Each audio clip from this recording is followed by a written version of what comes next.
कोविड-19 ने न केवल हमारे पारंपरिक, सांस्कृतिक और धार्मिक प्रथाओं में बाधा उत्पन्न किया है, बल्कि हमारे शैक्षणिक और आर्थिक गतिविधियों में भी रुकावट डाली है।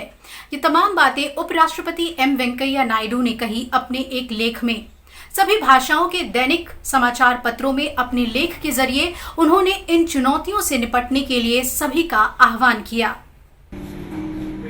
उपराष्ट्रपति एम वेंकैया नायडू ने कहा है कि विश्व के दूसरे देशों की तरह भारत ने भी देशव्यापी लॉकडाउन, सोशल डिस्टेंसिंग, निजी स्वच्छता जैसे उपायों से कोरोना के प्रसार को रोकने की कोशिश की है। जहां जहां इन उपायों का पालन किया गया है, वहां पर रोगियों की संख्या और मृत्यु दर में कमी दर्ज की गई है। इसके विपरीत जहां इन उपायों का उल्लंघन या उनके पालन में ढिलाई बरती गई है, वहां पर रोगियों की संख्या में तेजी से इजाफा हुआ है।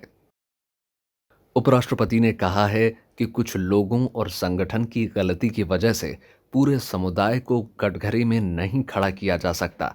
उन्होंने कहा कि सोशल डिस्टेंसिंग हमारे सामुदायिक जीवन के साझा उल्लास की भावना के विपरीत है, लेकिन हमें मजबूरन ये मार्ग अपनाना पड़ा है, क्योंकि इसके अलावा इस घातक वायरस के संक्रमण को सीमित करने का कोई और विकल्प नहीं है। उपराष्ट्रपति ने कहा कि सभी को इस महामारी की प्रकृति और उसके निदान के लिए सावधानियों को समझना बेहद जरूरी है। स्वास्थ्य कर्मियों पर हो रहे हमलों पर चिंता जताते हुए उपराष्ट्रपति ने कहा कि उन पर हमले हो रहे हैं जो खुद के संक्रमित होने की परवाह किए बगैर गंभीर खतरा मोल ले रहे हैं। भारत जैसे देश में ये दुर्भाग्यपूर्ण है, जहां चिकित्सकों को आदर की दृष्टि से देखा जाता रहा है। स्वास्थ्य कर्मियों की सुरक्षा के लिए लाए गए कानून के लिए उपराष्ट्रपति ने केंद्र सरकार की सराहना की।